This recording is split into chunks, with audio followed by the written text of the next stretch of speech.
الحمد لله نحمده ونستعينه ونستغفره ونؤمن به ونتوكل عليه ونعوذ بالله من شرور أنفسنا ومن سيئات أعمالنا من يهد الله فلا مضل له ومن يضلل فلا هادي له ونشهد أن لا إله إلا الله وحده لا شريك له ونشهد أن محمدا عبده ورسوله الذي أرسله بالحق بشيرا ونذيرا وداعيا إلى الله بإذنه وسراجا منيرا فقد قال الله تعالى في كلام الملك والفرقان الحميد إن الله وملائكته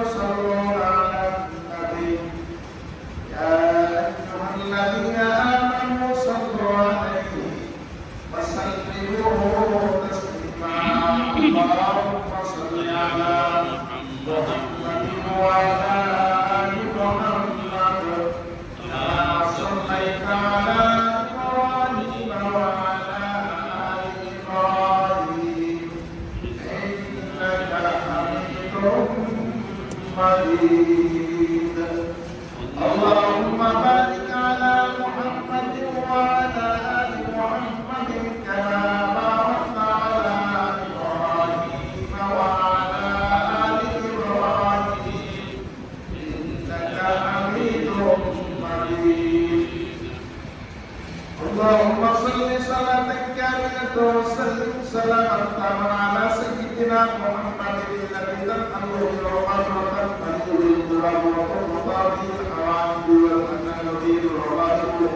وحلف الخواتم ويستسقى المرء بوجه الكريم وعلى آله وصحبه في كل لمحة ونفس بعمل كل معروف لك আমরা মহান আল্লাহ তাবারক ওয়া তাআলার লাখো কোটি শুকর আদায় করছি যে রব্বুল আলামিন আমাদেরকে প্রতি জুমার মতো আজকের এই জুমাতে যত সময় মসজিদে আসার বসার আল্লাহ পাক রব্বুল আলামিনের কুদরতি কদমে সত্যবত হওয়ার তৌফিক দান করেছেন আল্লাহ পাক রব্বুল আলামিনের সেই তৌফিক প্রাপ্তির জন্য আমরা সকলে কালিমাত শুকর করছি আলহামদুলিল্লাহ। এছাড়াও আল্লাহ পাক রব্বুল আলামিন আমাদেরকে অসংখ্য অগণিত নিয়ামত দিয়েছেন। আমরা যেগুলো চেয়েছি সেগুলো পেয়েছি, যেগুলো চাই নাই, চাইতে পারি নাই, চাওয়ার প্রয়োজন মনে করতে পারি নাই, কিন্তু আল্লাহ পাক রব্বুল আলামিন নিজ ইচ্ছায় আমাদেরকে সেই সকল নিয়ামতগুলো পূর্ণ দান করেছেন। আমরা ওই সকল নিয়ামতগুলোর জন্য আরেকবার উচ্চ স্বরে সমস্বরে আওয়াজ দিয়ে বলি আলহামদুলিল্লাহ আলহামদুলিল্লাহ। প্রিয় ভাই বন্ধুগণ, আমাদের পরিচয় কি? আমরা মুসলিম। আমাদের পরিচয় কি? মুসলিম। আমরা কিভাবে মুসলিম হলাম? ইসলাম মানার কারণে। আমরা কিভাবে মুসলিম হলাম? ইসলাম মানার কারণে, ইসলামের প্রতি বিশ্বাসী হওয়ার কারণে। ইসলামটা কি? ইসলামটা একটা দিন। ইসলামটা একটা দিন। আওয়াজ দিয়ে বলি, ইসলামটা একটা দিন। এখন দিন কি? সকালে শুরু করবো, সন্ধ্যা করবো, সূর্য হয়ে গেল, এই সবটা মিলে একটা দিন। এইরকম দিনটা কি? হ্যাঁ, তাহলে দিন কিনা বোঝার দরকার আছে কি নাই? দিন দিয়ে যাবো, এটা বোঝার দরকার আছে। এখন এই দিনের ব্যাখ্যা আমি সরাসরি কোরআন থেকে করবো ইনশাআল্লাহ। আল্লাহ পাক আমাকে এই দিন সম্পর্কে সহিহ ব্যাখ্যা বুঝ আপনাদেরকে প্রদান করলাম। দান করবো সবাই আমিন। এবং এই বুঝ অনুযায়ী আমরা যেন আমাদের জীবনটাকে সাজাতে পারি, গড়তে পারি, মৃত্যু পর্যন্ত সেই অনুযায়ী চলতে পারি, সেই তৌফিক যেন আল্লাহ পাক আমাদের সবাইকে দান করেন। সবাই আল্লাহুম্মা আমিন। কোরআন শরীফে দিন নিয়ে বেশ অনেক জায়গায় আলোচনা হয়েছে।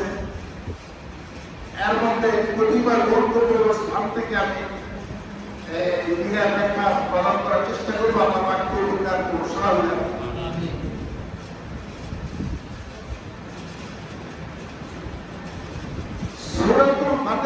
মধ্যে একটা আয়াত আছে, মালিক ইয়াউমিদ্দিন। এই আয়াতটা জানেন না সবাই? মালিক ইয়াউমিদ্দিন, মালিক ইয়াউমিদ্দিন, এখানে একটা দিন আছে। কোরআন শরীফের সূরা নসর, وَرَأَيْتَ النَّاسَ يَدْخُلُونَ فِي دِينِ اللَّهِ, আল্লাহর দ্বীনে। وَرَأَيْتَ النَّاسَ يَدْخُلُونَ فِي دِينِ اللَّهِ, আপনি দেখবেন লোক সকল, মানব সকল ফি দীনিল্লাহি আফওয়াজা, আল্লাহর দ্বীনের মধ্যে দলে দলে প্রবেশ করছে। সুবহানাল্লাহ। ফাউজুনের ফৌজুল আফওয়াজ, ফৌজ মানে একটা দল, একটা গ্রুপ, সিপাহীদের একটা দল, একটা ফৌজ।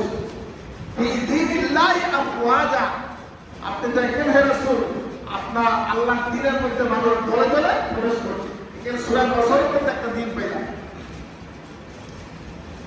দেশপাড়া সূরা জুমারের 11 নম্বর আয়াতে একটা আয়াতে সেখানে আল্লাহ পাক দিন সম্পর্কে বলছে। এরকম করে অনেক জায়গায় দিন নিয়ে আলোচনা আল্লাহ পাক করেছেন। 25 পারায় সূরা মধ্যে দিন নিয়ে আলোচনা করেছেন, দিন সম্পর্কে আলোচনা করেছেন। 24 পারা সূরা মুমিনের 26 নম্বর আয়াতে আল্লাহ পাক দিন নিয়ে আলোচনা করেছেন। এই আয়াতগুলোর আলোকে আমরা ইনশাআল্লাহ আজকে কি জিনিস সেটা বোঝার চেষ্টা করবো। আল্লাহ পাক আমাদেরকে বুঝবার তৌফিক দান করুন। আমিন।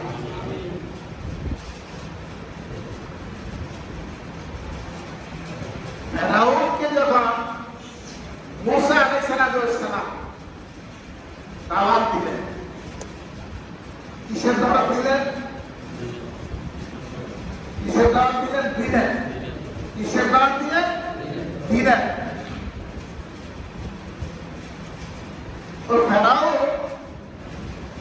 এই দিনের দাওয়াত দেওয়ার পরে বলল তার মন্ত্রী মিনিস্টার, তার সংসদ সদস্যদেরকে, وقال فرعون ذروني أقتل موسى وليدع ربه إني أخاف أن يبدل دينكم। ফেরাউন বলল, قال ফেরাউন বলল, ذروني, তোমরা আমাকে ছেড়ে দাও, আমাকে বাধা দিও না, আমি একটা কাজ করবো, আকতুল মূসা, মূসাকে হত্যা করবো। নাউযুবিল্লাহ হবে না?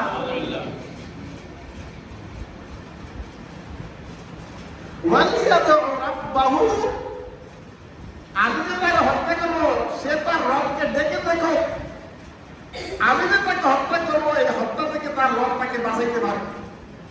নাউযুবিল্লাহ হবে না? কি জন্য হত্যা করবো? একটা কারণ ব্যাখ্যা করছে, ইন্নী আখাফু আন ইউবাদদিলা দীনাকুম, আমি আশঙ্কা করছি মূসা তোমাদের দিনকে পরিবর্তন করে দিব, বদল করে দিব। আন ইউবাদদিলা দীনাকুম, মূসা তোমাদের দিনকে পরিবর্তন করে দেব। কি করবো? পরিবর্তন, বদল করে দেব, পরিবর্তন করে দেব। তাহলে এখানে ফেরাউন যে কথাটা বুঝাইতে চাইছে সেই কথাটা ফেরাউনের কথা বলে, ফেরাউন তো একদম তিনটা কথা বুঝতে পারছি। ফেরাউন বলছে আমি মূসাকে হত্যা করবো, আমাকে ছেড়ে দাও, আমাকে বাধা দিও না, আমি মূসাকে হত্যা করবো। কারণ হলো এই, সে আইয়ুবাদদিলা দীনাকুম, তোমাদের দিনকে পরিবর্তন করে দিবে। আও আইয়ুযহিরা ফিল আরদিল ফাসাদ, আর জমিনের মধ্যে ফিতনা ফাসাদ সৃষ্টি করবে। আচ্ছা, আপনাদের যতটুকু জ্ঞান আছে এতটুকু জ্ঞানের মধ্যে আমি প্রশ্ন রাখি, নবীগণ কি জমিনের মধ্যে ফিতনা ফাসাদ সৃষ্টি করার জন্য এসেছেন, না জমিন থেকে ফিতনা ফাসাদ দূর করার জন্য এসেছেন? ফেরাউন বলতেছে কি মূসা জমিনের মধ্যে ফিতনা ফাসাদ সৃষ্টি করবে। আও আইয়ুযহিরা ফিল আরদিল ফাসাদ, পৃথিবীতে এই জমিনের মধ্যে, দেশের মধ্যে, বিশ্বের মধ্যে সে ফাসাদ সৃষ্টি করবে আর তোমাদের দিনকে বদল করে দিবে।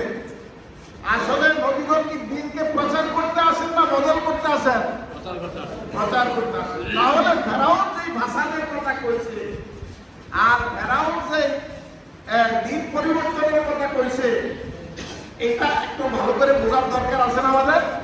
ভালো করে বোঝার দরকার আছে। সূরা নূহের একটা কথা আছে আমাদের দেশে, সূরা নূহের অনেকে সূরা নূহের বড় গলা, এরকম কথা আছে কি না? সূরা নূহের বড় গলা। আসলে অন্যায়কারী কি ফেরাউন না মুসা? অন্যায়কারী কে? ফেরাউন। আর ফেরাউন মুসা আলাইহিস সালাম সম্পর্কে বলছে, আলা ফিরাউন দারুনি আকাতুল মুসা, তোমরা আমাকে ছেড়ে দাও, আমি মুসাকে হত্যা করে ফেলবো। ইন্না খাফু আন ইউবাদদিলা দীনাকুম ওয়ালিয়াদু রাব্বাহু, সে তার রবকে ডেকে দেখো আমার এই হত্যা করা থেকে সে বাঁচতে পারে কিনা, তাকে রক্ষা করতে পারে কিনা তার রব। ইন্না খাফু আন ইউবাদদিলা দীনাকুম, আমি আশঙ্কা করছি সে তোমাদের দিনকে পরিবর্তন করে দেবে, এই জন্য তাকে হত্যা করতে চাই। তাহলে ফেরাউনের দৃষ্টিতে ফেরাউন দিনদার, ফেরাউনের দৃষ্টিতে ফেরাউন কি? দিনদার। কথা বুঝেন? কিন্তু আজকের আলোচনা খুব ভালো করে বোঝার চেষ্টা করবেন।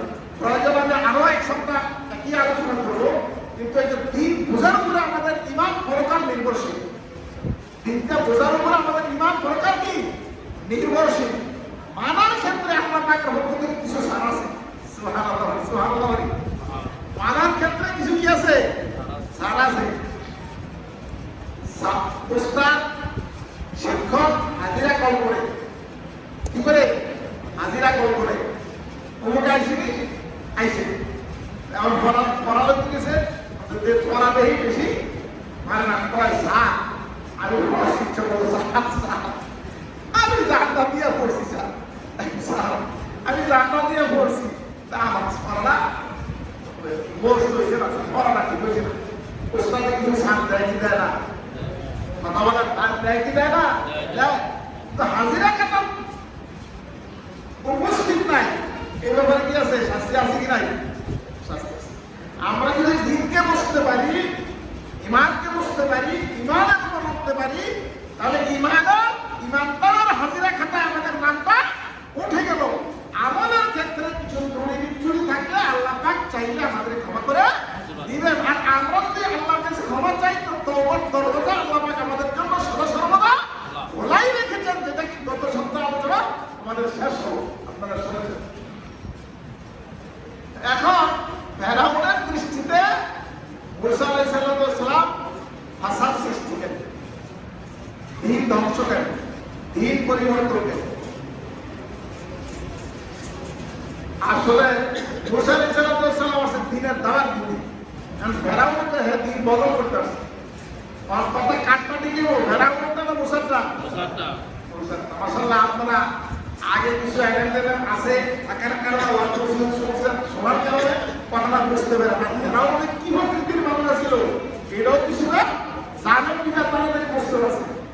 এখন ফেরাউন যে দিনের কথা বলবো, সেই দিন কোন দিন? সূরাতুল ফাতিহার মধ্যে যে দিন নিয়ে আলোচনা হলো সেই দিন কোন দিন? সূরা নসরের মধ্যে যে দিনের কথা বলা হলো সেই দিন কোন দিন? এইটা নিয়ে আমরা একটু ব্যাখ্যা বিশ্লেষণ করে একটা বড় সিদ্ধান্তে পৌঁছব। দিনের চারটি অর্থ পাওয়া যায় কোরআন শরীফে। কয়টি? এক নম্বর হলো প্রতিফল, বদলা। এক নম্বর হলো প্রতিফল, বদলা। আমরা যে এই পৃথিবীতে আল্লাহকে ডাকি, আমার একটা উদ্দেশ্য, মাকসুদ, টার্গেট আছে না? নামাজ পড়ার কি জন্য? আল্লাহকে খুশি করার জন্য। আল্লাহ খুশি হলে কি করে? জান্নাত পাবে, জান্নাত থেকে পাবে। বলে আমাদের একটা বদলা আছে। আমাদের কি বদলা একটা আছে? আমাদের বদলাটা কি? আল্লাহ সন্তুষ্টি আর জান্নাত। আমাদের বদলাটা কি? আল্লাহ সন্তুষ্টি, জান্নাত। বছরে একবার রোজা রাখেন 29 দিন 30 দিন, এত কষ্ট করার উদ্দেশ্য কি? ঘরে খানা খাইতে সবে আছে, উদ্দেশ্য কি? আল্লাহ খুশি হোক, আমাকে জান্নাত দিব। এই জন্য কিয়ামতের দিনটাকে বদলার দিন বলা হয়েছে। সুবহানাল্লাহ। কিয়ামতের দিনটাকে কি বলা হয়েছে? বদলার দিন। আমরা যে বদলি দিলাম, আমরা যে কাজ করলাম, আমল করলাম, এই আমলের একটা ফল, আমাদেরকে প্রতিফল, একটা বদলা আল্লাহ পাক দিবেন না? দিবেন তো? কোন দিন দিবেন? কিয়ামতের দিন। কোন দিন? এই কিয়ামতের দিনের মালিক কেডা? এক ছত্র মালিক আল্লাহ। সুবহানাল্লাহ। কিয়ামতের দিনের এক ছত্র মালিক আল্লাহ। নাকি তারে গিয়ে করতে পারবো? বাংলাদেশের যে অংশটা রাজত্ব করেছিলাম এই জায়গাটা কিন্তু ক্ষমতা আমার কথা আছে। ভারতের নরেন্দ্র মোদী করতে পারবো যে ভারতের যে জায়গাটা আমি শাসন করছিলাম এই জায়গাটা কিন্তু ক্ষমতা আমার আছে। করতে পারবো? সৌদি আরবের মোহাম্মদ করতে পারবো যে সৌদি আরবের এই জায়গাটা রাজত্ব আমার আছে, আজও কিন্তু এই জায়গাটা রাজত্ব আমার আছে, ক্ষমতা আছে। এরকম বলার কোনো ক্ষমতা আছে? একচ্ছত্র প্রতিফল দিবসের মালিককে আল্লাহ।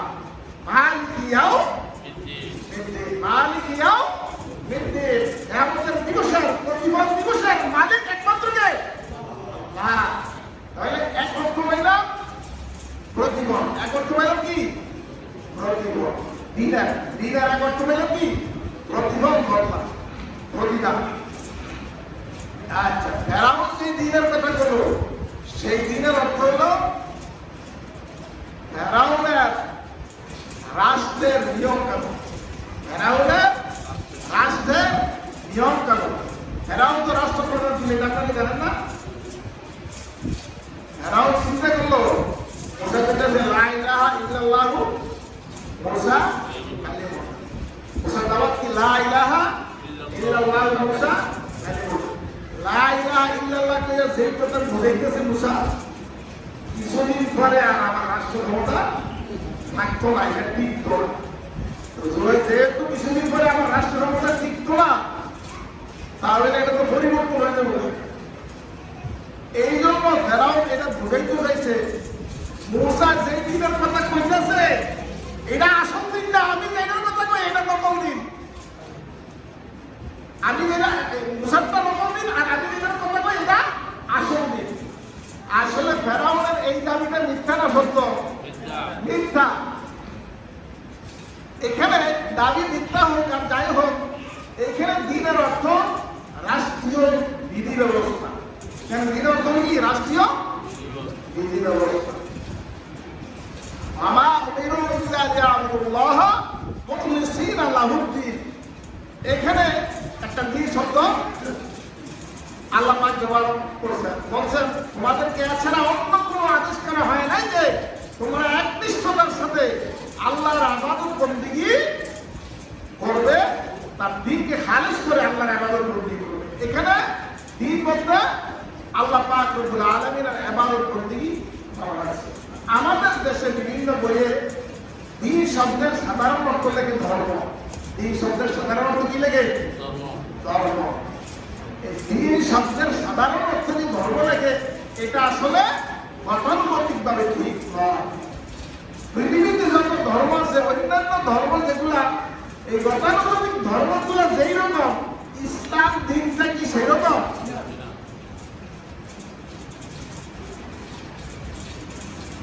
তাহলে ইসলামটা কি রকম? ইসলামটা কি রকম? সবার অনেক কাছে গেছে, আমি হয়তো আজকে শেষ করতে পারবো না। ইসলামটা কি রকম? ইসলামটা হলো আপনার জন্ম থেকে মৃত্যু পর্যন্ত, জন্ম থেকে মৃত্যু পর্যন্ত আপনার জীবনটা কিভাবে চালাইলে, কিভাবে চললে দুনিয়াতে শান্তি, কল্যাণ, মঙ্গল পাবেন, পরকালে নাজাত পাবেন, তার একটা বিস্তারিত বর্ণনা, বিস্তারিত বিধিবিধান। কথা কি মুখস্থ করবেন আপনারা? করবেন? একেবারে অনেকগুলো কথা থেকে আমি তালখিস করে নিয়ে আসছি।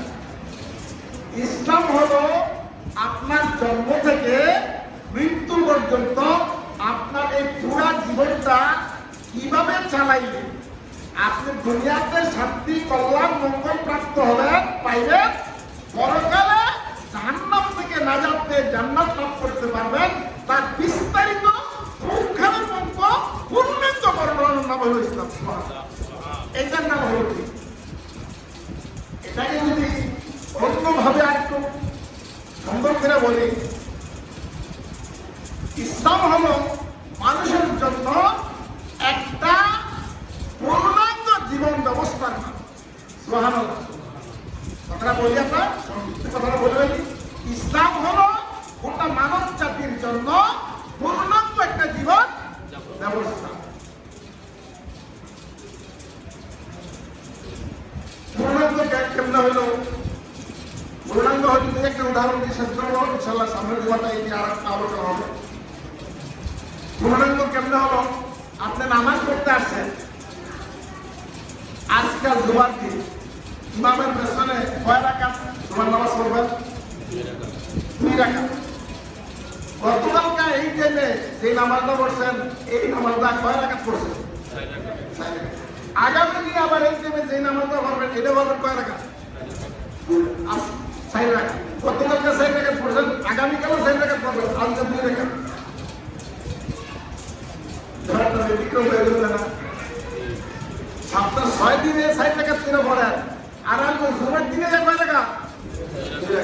কারণ কি? কারণ একটা আছে না, আল্লাহ পাক রব্বুল আলামিনের নির্দেশ মুহাম্মদ সাল্লাল্লাহু আলাইহি ওয়াসাল্লামের কর্তব্য। সুবহানাল্লাহ। আল্লাহ পাকের নির্দেশ মুহাম্মদ সাল্লাল্লাহু আলাইহি ওয়াসাল্লামের কর্তব্য। তাহলে আপনি নামাজের ক্ষেত্রে যদি আল্লাহর নির্দেশ সপ্তাহের প্রত্যেকটা দিন থাকে, মুহাম্মদ সাল্লাল্লাহু আলাইহি ওয়াসাল্লামের পদ্ধতি প্রত্যেকটা দিন থাকে, আপনার জীবনের অন্যান্য সাইডে এই পদ্ধতি আসেনি। মানুষ মারা গেল, এখন কি করতে হবে? পদ্ধতি আসেনি, আছে। মাটি দিবেন, জানাজা বলবেন, মাটি দিবেন, কিভাবে জানাজা বলবেন, কিভাবে মাটি দিবেন, পদ্ধতি আসেনি, আছে। মানুষ জন্ম হইল, এখন কি করতে হবে? পদ্ধতি আসেনি, বলে একটু মজু দেয় না, তাহমিক করে না, তাহমিক একটু মজু দেয় না। এরপরে 7 দিনের সময় সুন্নি কামাইয়া একটা আকিদা করে না। জন্মের সময় কানুনটা কা? আল্লাহ। জন্মের সময় কানুন কা? আল্লাহ। মৃত্যুর সময় কানুন কা? আল্লাহ। নামাজের সময় কানুন কা? আল্লাহ। আমরা যে বিয়া শাদী হয়, বিয়া শাদীতে ইসলামের কানুন আসেনি, আছে। একটা ছেলে একটা মেয়েকে বলবো আমি তোমাকে বিয়ে করবো, বিয়ে কি হয়ে গেল? হ্যাঁ, শরীয়তে একটা সিস্টেম করছে না? হ্যাঁ, একটা নেগেটিভ একটা পজিটিভ এমনি লাগাই দিয়ে এমন একটা ব্রাশ মারো নাকি? একটা নেগেটিভ আর একটা পজিটিভ এখানে কি করেছেন? লাগাই দিয়েছেন, ব্রাশ মারবো নি? ব্রাশ মারবো। এখন নেগেটিভ পজিটিভ দিয়া সুন্দর করে মাইকেল দাম নতুন সাহেবের সামনে দিচ্ছেন, সুন্দর সার্ভিস দিতে জাওয়াল দিতেছে, ইয়ানো কোনো ব্রাশ মারেনি, ইয়ানো ব্রাশ মারে না গেলে এখানে বিয়ের সাথে ভরা যায় সুন্দর করে নিয়ম অনুযায়ী এটা সামনে দেওয়া হয়েছে। নেগেটিভ পজিটিভ কিন্তু এখানেও আছে, কিন্তু এখানে নেগেটিভ পজিটিভ থাকলো এটা কারণ অনুযায়ী নেগেটিভ পজিটিভকে সামাজিক সিস্টেমের নিয়মের কারণের ভিতরেই না সামনে দিচ্ছে, এটা সুন্দর সাউন্ড দিতেছে। নেগেটিভ পজিটিভ ফ্যানের মধ্যে আছে, সুন্দর বাতাস দিতেছে। নেগেটিভ পজিটিভ লাইটের মধ্যে আছে, সুন্দর আলো দিতেছে, সার্ভিস দিতেছে। তাহলে নারী পুরুষ নামের নেগেটিভ পজিটিভ তাদের জন্য কারণ আছে কি নাই? আছে। বৈবাহিক বন্ধন এটা সামাজিক একটা কারণ আছে, শরীয়তের একটা কারণ আছে, সুন্দর সার্ভিস। বাচ্চা হয়েছে জানি কত মহিলারে মুখোশ শুনে দেয়, মুখোশ শুনে দেয়, ফুটো শুনে দেয়, আর আমার নাতি মুখের এই, আমার বাকিনা মুখের এই কত আদর। আর আল্লাহ হুকুম ছাড়া, রাসূল সাল্লাল্লাহু আলাইহি ওয়াসাল্লামের তরিকা ছাড়া অপ্রত্যাশিত ব্রাশ বাইরে হয়ে গেছে, বিয়া ছাড়া হয়ে গেছে। ধুর ধুর ধুর, ঠিক কিনা বলেন? তাহলে আল্লাহর কানুন যদি বিবাহের ক্ষেত্রে থাকে, আল্লাহর কানুন যদি জন্মের ক্ষেত্রে থাকে, রাসূল সাল্লাল্লাহু আলাইহি ওয়াসাল্লামের তরিকা যদি বিবাহের ক্ষেত্রে থাকে, জন্মের ক্ষেত্রে থাকে, নামাজের ক্ষেত্রে থাকে, মৃত্যুর ক্ষেত্রে থাকে, তাহলে গোটা পৃথিবীটা কিভাবে চালাইতে হবে এই ব্যাপারে বোধহয় আল্লাহ ভুলে গেছে, কোনো আইন কানুন দিছে না। কেমন আওয়াজ হলো একটা ঘর থেকে ওই রাগ করলেই না থাকতো না, এক পেয়ে না। আপনি কিভাবে ঘুমাবেন এইটার কানুন আল্লাহ দিল, কিভাবে ঘুম থেকে উঠবেন এটার কানুন আল্লাহ দিল, জন্মের পরে কি করতে হবে সেটার কানুন আল্লাহ দিল, মৃত্যুর পরে কি করতে হবে সেটার কানুন আল্লাহ দিল, আপনি কিভাবে খাদ্য খাবেন সেটার কানুন আল্লাহ দিল। শুধু দুনিয়াটা চালাইতে হবে কিভাবে, পৃথিবীটা চালাইতে হবে কিভাবে, সেই কথাটা আল্লাহ ভুলে গেল নাকি? এই পৃথিবী কিভাবে চলবে, কিভাবে চললে পৃথিবী শান্তিময় হবে সেটা সবচেয়ে ভালো জানেন কে? আল্লাহ। সুতরাং আল্লাহ পাক রব্বুল আলামিন এই পৃথিবী চালানোর জন্য কানুন দিয়েছেন, এই সবগুলা মিলে ইসলামের নাম হলো দ্বীন। সুবহানাল্লাহ। এই জন্য ইসলামকে এক কথায় বলা হয় ইসলাম একটা পূর্ণাঙ্গ জীবন ব্যবস্থা। Islam a complete code of life. Islam is a balanceful comprehensive complete code of life. এটা একটা ভারসাম্যপূর্ণ পূর্ণাঙ্গ জীবন ব্যবস্থা। এখানে কোনো জিনিসের কোনো ত্রুটি, কোনো কমতি নাই। যা আছে মানুষের জীবনে তিবিয়ান আর লিকুল্লি শাইইন, মানুষের জীবনের জন্য যা প্রয়োজন সম্পূর্ণ কিছু এই কোরআনে রাসূল সাল্লাল্লাহু আলাইহি ওয়াসাল্লামের হাদিসে সবিস্তারে বর্ণনা করে দেওয়া হয়েছে। সুবহানাল্লাহ। সুতরাং আমরা ইসলামকে যেটা দিন, দিনের অর্থ পাইলাম কি? ইসলাম একটা পূর্ণাঙ্গ জীবন ব্যবস্থা। কথা বলেন সবাই, ইসলাম একটা পূর্ণাঙ্গ জীবন ব্যবস্থা। আল্লাহ পাক রব্বুল আলামিন আমাদেরকে এই পূর্ণাঙ্গ জীবন ব্যবস্থা বুঝবার এবং এরই উপর আমল করবার তৌফিক দান করুন। সবাই বলে আমিন। ওয়া আখিরু দাওয়ানা আলহামদুলিল্লাহি রাব্বিল আলামিন। যারা সুন্নাত করবেন